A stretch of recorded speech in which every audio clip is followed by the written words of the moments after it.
welcome to Interchange TV. I'm your host, Avis Mulhall. Joining me today is Colete Grgic. Hi, Is that how you pronounce it? Grgic. Grgic. Close. Close, but no biscuit. So Colete is a startup advisor and she's currently working at Blue Chili. And Blue Chili incubate technology businesses. But there's something else that you are incubating at the moment. Incubating a baby. Good work. So as well as building businesses, she builds humans. Which kind of leads me into my question. A lot of this course is built around human-centered design principles, and I think, you know, a lot of the time people think it's quite a fluffy concept, and, you know, they can't kind of, it feels like an abstract process, but, you know, when it comes to successful entrepreneurs and successful businesses, how important is it that people get out there and do interviews and design their products or their services with a human in mind? I think it's the fundamental difference that makes for successful companies versus non-successful companies. Problems don't just float around by themselves. Like without an actual person, there is no problem that you're trying to fix. So the problem doesn't exist without the person. So you have to start with the customer first, with that person in mind, and actually go out and try and find out what that problem is, validate that it really exists, and then ask them how they want it solved, not assume that you know how they want the solution. If you don't do that, then you go down tangents all the way. So it's fundamentally the first step to success. Yeah, and with human-centered design as well, you know, one of those key focuses is around the problem. And, you know, I've seen it and you've seen it a million times where you're at a startup weekend or you're at a pitch night, and a lot of the time, you know, people just design a product because they like it. And they're like, oh yeah, it's rad, it's so amazing, I love it, everyone I've talked to thinks it's a great idea. You're going to be talking a lot around testing. You know, like it's one thing to have an assumption.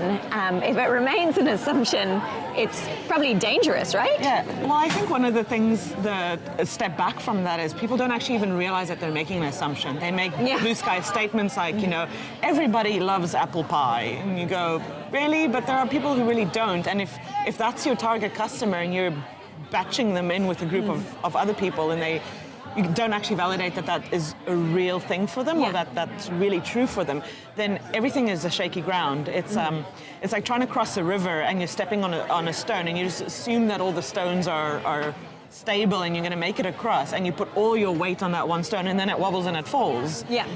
So you have to go out and test those stones first. You take a little tentative step. If it doesn't work out, you take a step back, you try a different stone. You don't just mission across and go for it all the way. Yeah, exactly. And so for these students who are, it's kind of their first foray into kind of entrepreneurship and innovation, you know, they've been coming through university at this stage. So it seems like, I think that the words we were using when I interviewed a couple of the other guys was messy. And sometimes that's really incongruous with what you've been taught in uni and in school. Like, what advice would you have for these interchangers to kind of adapt and get used to this messiness? I think it's the one step at a time approach. So everybody thinks that, you know, company A started here and they just went straight to success, but they don't see the little loops and the back and forth and the 2 steps forward and 5 back and the different changes of small little imperceivable changes. So just, I think the most important thing is to be clear about the vision of where you want to get to, and that journey doesn't change very often. But what changes is the little tiny little iterations and routes, and you can only do that if you do one step at a time. Be very clear about what the next step is, go out and test it. If it works, great, take the next step. If it doesn't, take a step back, try something else, one step at a time.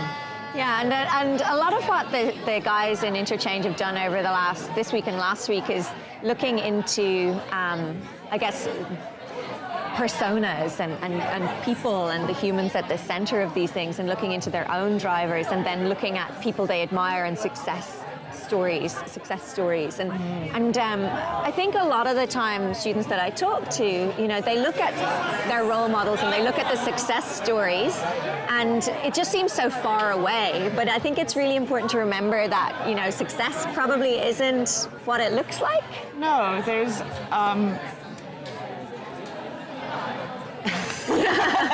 it's rarely what it looks like. There's the perceived, they just sort of they were born successful, or they just sort of easily fell into it. But it takes a lot of hard work, and it takes a lot of failures to get there. It's, you know, the diamond didn't just exist. It had to go through a lot of polishing and chipping and like struggle to get where it is. So it isn't like it looks in the movies, folks. Nope. That's what she's saying. Never is. And having seen a lot of startups fail and succeed, for these guys who are kind of venturing into it all for the first time, what advice would you give them at this early juncture? Do something that matters. Do something that you're really passionate about. It's not going to get you the whole way, but it is going to get you that first step.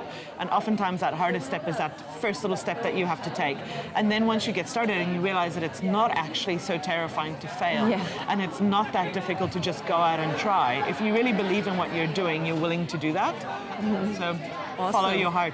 Exactly. And you know, the whole first day was very much about mapping out skills, desires, passions, interests. And you know, a lot of the students maybe struggled with why that was relevant, but you know, when life is hard as an entrepreneur and when you just keep falling down, if you really care about something and you're doing something that matters, that's when you'll just pick yourself up, dust yourself off, and keep on doing it again. And so, yeah, that's a really nice note to end on. So just keep on trucking and do something that matters. So I've been your host, Avis Mulhall. This is Interchange TV, and thank you, Colete, for joining us. Thanks, Avis. Take care.